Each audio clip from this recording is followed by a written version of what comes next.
je donne le coup d'envoi de ma campagne électorale. J'avais dit que je commencerai la campagne le 1er février,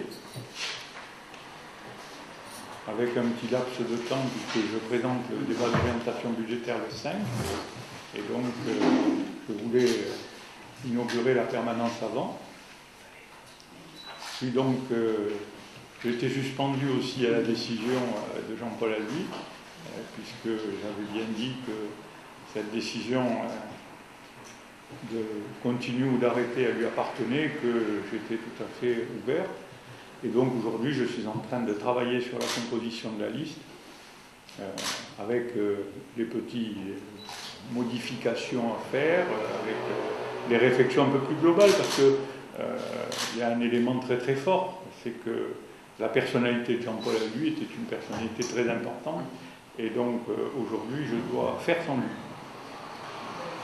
Ce sera une liste qui sera rajeunie, qui sera renouvelée à 40%. Ce sera une liste qui partira sous les couleurs de l'UMP, de l'UDI et d'Unitat Catalane, qui peut encore s'élargir. À d'autres partis, mais qui est déjà élargie à la fois à la société civile et à la fois à ce que Perpignan intéresse.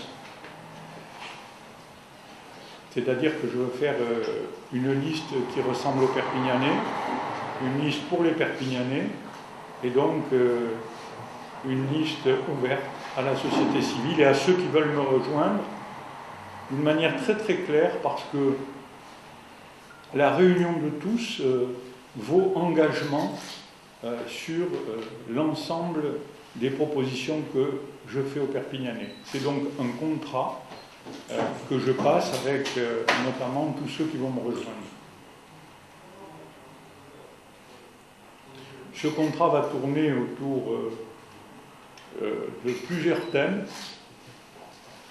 Le thème principal va être celui du blocage de la fiscalité pendant toute la durée du mandat, à la fois à Perpignan, mais aussi à l'agglomération.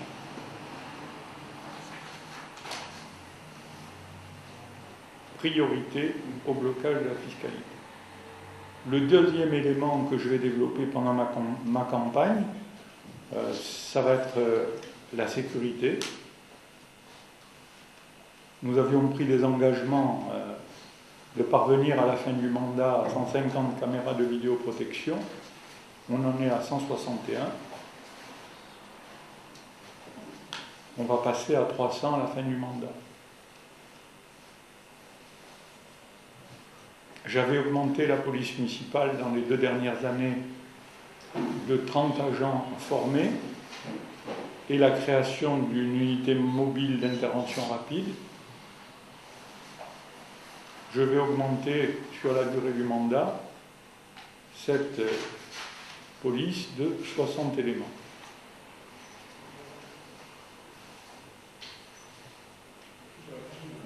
Le troisième élément que je vais développer pendant ma campagne, ça va être Perpignan, cœur de ville, au cœur de la vie, par la mise en valeur de tous les bâtiments patrimoniaux de la ville, c'est-à-dire notamment l'ensemble conventuel où il y a aujourd'hui la chapelle des Dominicains, mais surtout la caserne Mangin. Et donc j'ai fait une proposition à l'armée pour racheter ce qu'on appelle la caserne Mangin, qui est en fait le couvent des Dominicains. Je suis en discussion aussi avec l'archevêché pour voir s'ils sont disposés à vendre l'archevêché, ce qui fera un ensemble unique qui part du couvent des Minimes, en passant par les Dominicains, la caserne Gallieni qui nous appartient, l'évêché éventuellement, et qui continue jusqu'à la cathédrale avec le Campo Santo. Mon idée étant que lorsqu'on aura tout contrôlé, de demander le classement mondial à l'UNESCO de cet ensemble unique en Europe.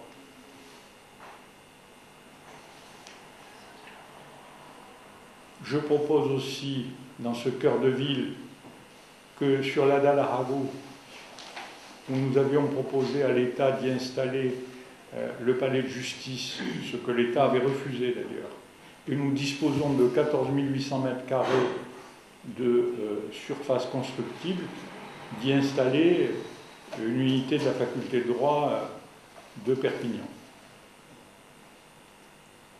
Sans compter bien sûr l'opération d'installation de la cité judiciaire sur les bâtiments de l'ancien CCI, de la CCI. J'attends d'ailleurs toujours la décision de l'État. Mais ma position est tranchée là-dessus. Enfin, toujours dans le cœur de ville, dans cette proposition, je proposerai aux Perpignanais de créer un parking souterrain sous la place Cassagne,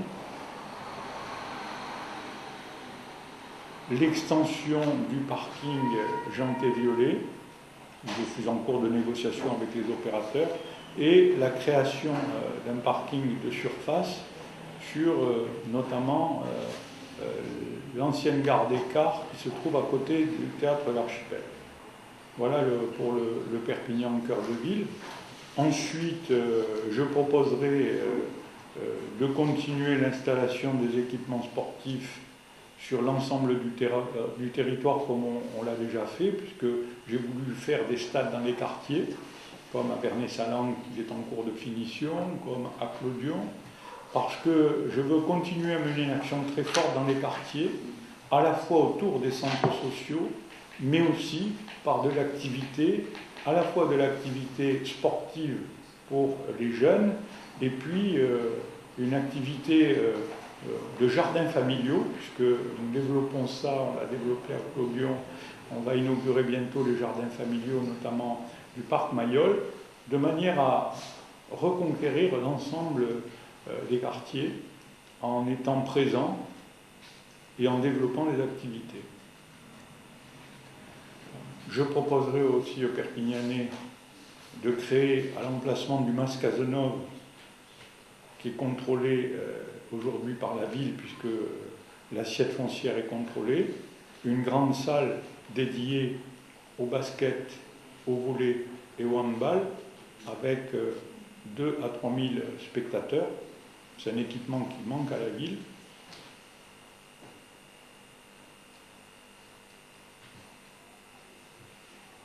Je proposerai de finir la dernière tribune du stade Brutus, qui nous permettra d'avoir 2 stades d'une capacité d'environ 15 000 places, et c'est largement suffisant.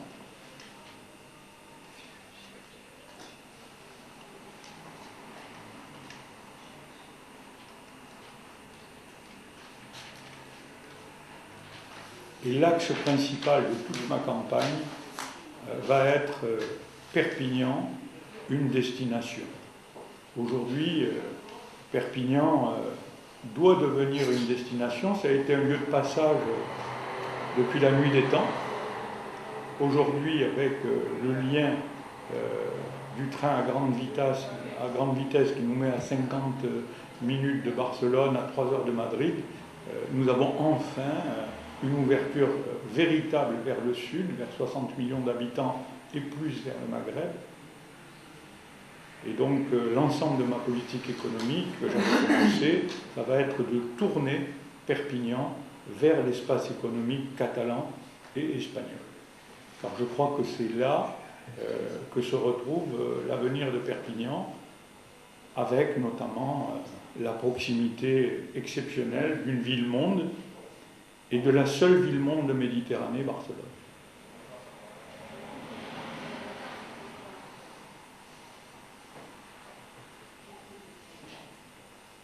Voilà un peu les axes principaux de ma campagne que j'aurai l'occasion de développer en totalité dans les détails. Voilà. Ça fait quand même pas mal d'investissements. Oui. Parallèlement, vous avez promis donc de bloquer la fiscalité. Comment on peut investir surtout en temps de crise, dans une situation financière qui est un peu compliquée à Perpignan, en bloquant la fiscalité? Comme on l'a fait déjà, en 10 ans, on a bloqué 7 fois la fiscalité. Donc aujourd'hui, ce qui renforce ma position, c'est que Perpignan se retrouve la deuxième ville de France en termes de progression de son assiette foncière. C'est ce qui nous permet de bloquer la fiscalité. C'est qu'il y a de plus en plus de gens qui viennent à Perpignan, qui y achètent des appartements ou des entreprises qui s'y implantent. Nous sommes, je vais le révéler mardi, deuxième ville de France en termes de progression de son assiette foncière. On est 3 à 4e ville de France sur la progression de sa population. Donc ça élargit l'assiette fiscale et puis ça permet, élargissant l'assiette fiscale, d'avoir plus de recettes. Le deuxième élément, c'est que les chiffres qui ont été publiés notamment par le Figaro Magazine ne sont pas justes. La vérité sur l'endettement de la ville de Perpignan, c'est 1928 € par habitant. On peut d'ailleurs regarder sur le site de Bercy qui est officiel. Sauf que quand on met 1928 € par habitant, il faut mettre en face ce qu'il y a. C'est-à-dire que pour un stock de dette de 200 millions d'euros d'habitants, on a un stock d'actifs de 700 millions d'euros. C'est-à-dire qu'on se retrouve comme un ménage qui a un appartement qui vaut 70 000 € et qui doit 19 000 €. Ce n'est pas une mauvaise situation. Je le souhaite à tous les Français. Pour vous donner un seul exemple, si je souhaitais vendre le parking Arago, j'ai une offre à 18 millions d'euros. Donc le choix de l'investissement a été un choix économique que j'assume. Jean-Paul Allu l'a assumé, moi aussi, puisque j'étais son adjoint aux finances. Je considérais que dans une période de taux d'intérêt historiquement bas, il valait mieux emprunter qu'augmenter la fiscalité. Donc c'est un choix que j'ai fait, ce qui fait que, en termes d'augmentation de la fiscalité, Perpignan est la ville la moins chère du Languedoc-Roussillon en matière de taxes foncières, en matière de taxes d'enlèvement des ordures ménagères, la moins chère du Languedoc-Roussillon, et en matière de taxes d'habitation, la ville de Perpignan est des villes de plus de 100 000 habitants la moins chère, et en France, la 8e ville la moins chère de France. Donc c'est un choix, je veux expliquer, que j'applique. En plus, quand on regarde la réalité par rapport aux moyennes, si on veut aller jusqu'au bout de la moyenne d'investissement, je parle en France d'endettement, elle est à 1 200 €. Ce qui veut dire qu'en fait, l'excès d'endettement, si on pouvait l'appeler comme ça, serait de 700 €, qui est complètement anecdotique. Et je dis bien c'est un choix. C'est un choix très très clair. C'est ce choix peut-être qui nous a permis aussi de voir arriver beaucoup d'entreprises, puisque la contribution foncière économique a baissé, donc c'est un choix que j'assume pleinement.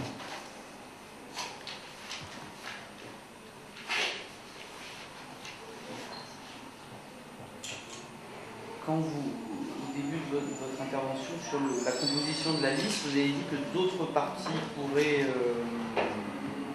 vous rejoindre. Oui. C'est oui, parce que j'ai du mal à voir les. Oui, il y avait des discussions avec le MoDem. Des gens me mettaient des conditions, si vous voulez. Des gens me mettaient des conditions qui, pour moi, étaient inacceptables. Notamment, nous venons s'il n'y a pas un tel sur la liste, etc. Donc aujourd'hui, je ne sais pas si j'irai jusqu'au bout de ces discussions, mais je considère que j'ai un programme, je vais avoir un programme, ceux qui veulent me rejoindre me rejoindre. Voilà. Et pour le CDC? Le CDC, je suis en discussion avec eux.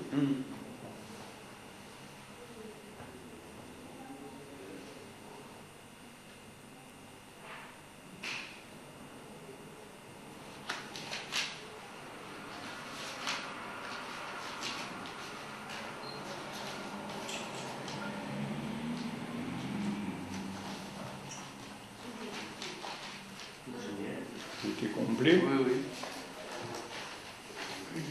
J'ai juste une petite question par rapport au messe des officiers qui est à la vente. Oui, C'est pas partie de quelque chose non, mais le d'intéressant. maître des officiers, il y a longtemps que je souhaite le contrôler, sauf que c'est là où on pointe du doigt l'illogisme de l'État.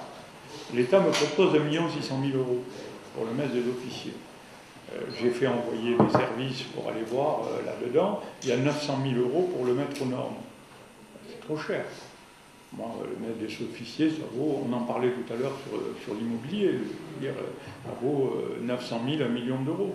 Je dis logique parce que d'un côté, l'État essaie de vendre au plus cher, de l'autre côté, à Toulouse, en plein centre de Toulouse, ils ont vendu une caserne à 61% moins cher que le prix des domaines.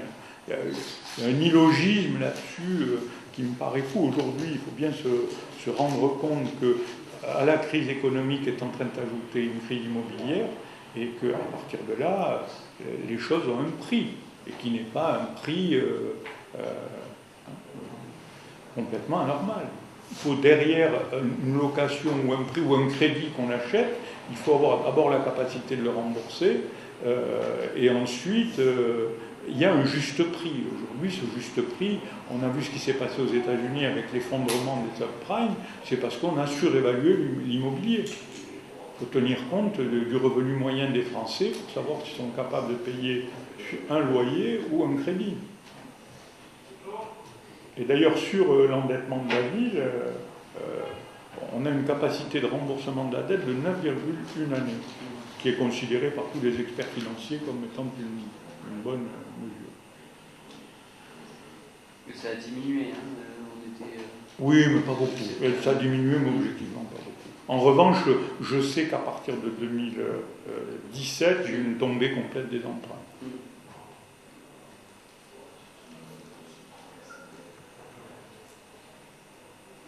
Compte tenu de vos actions et de vos expériences passées, comment envisagez-vous cette campagne électorale ? Je crois que ce sera la campagne de la vérité et de la proximité.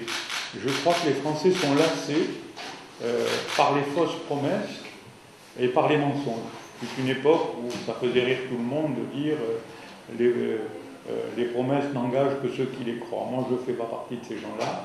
Je crois qu'aujourd'hui, les Français ont besoin de vérité. On le voit d'ailleurs à travers les sondages qui sont parus récemment sur le degré de confiance des Français. Et ils n'ont aucune confiance envers les partis politiques. Il n'y a plus que 8% des Français qui ont confiance envers les partis politiques. Ils n'ont plus confiance sur les parlementaires, seulement 23%. Donc je crois qu'il faut tenir compte de l'opinion publique. L'opinion publique aujourd'hui est capable de réfléchir, l'opinion publique est capable de savoir ce qu'il faut faire, et il faut être capable de dire d'une manière très claire ce que l'on veut faire. C'est pour ça que ma campagne électorale, ce sera une campagne sur la vérité, sur la proximité. Je ne mentirai pas. Voilà, je crois qu'il n'y a rien de pire que la situation dans laquelle on se retrouve aujourd'hui.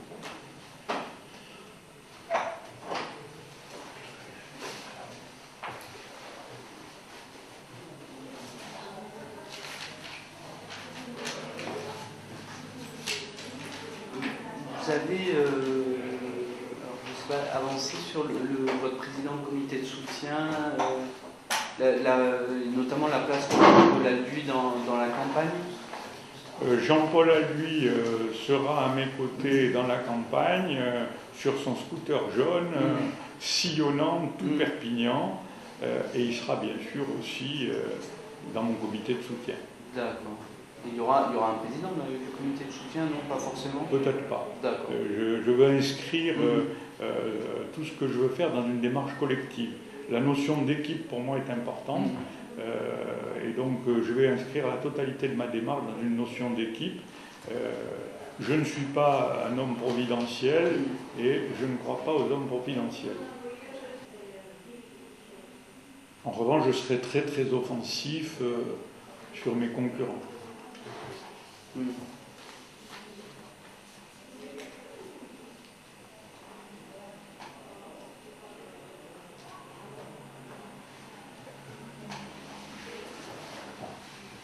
ça sera votre première campagne, je pense, en tant que tête de liste. Alors, comme je dis, c'est la première campagne, pour faire une métaphore rubistique, en première ligne. Voilà. J'étais en seconde ligne. Alors bon, en seconde ligne, il faut savoir pousser, parce que si les deux deuxièmes lignes ne poussent pas, les premières lignes reculent. Hein. Donc j'étais en seconde ligne, là, je monte en première ligne, et je vais faire en sorte que derrière moi, j'ai des secondes lignes et de troisième ligne qui sont capables de me pousser et de m'aider.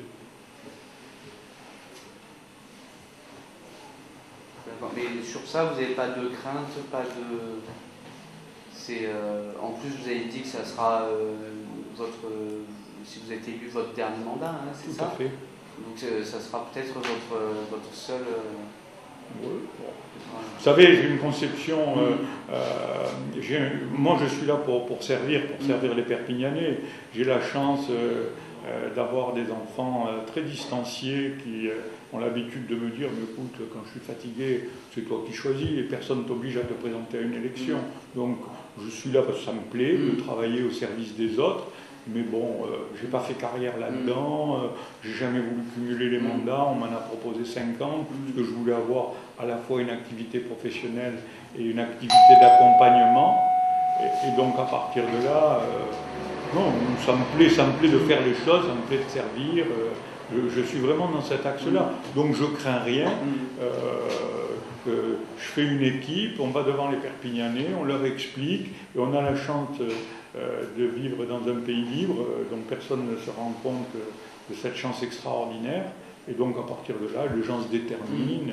En revanche, on peut compter sur moi pour dénoncer les fausses pistes, les mensonges, les approximations et le populisme.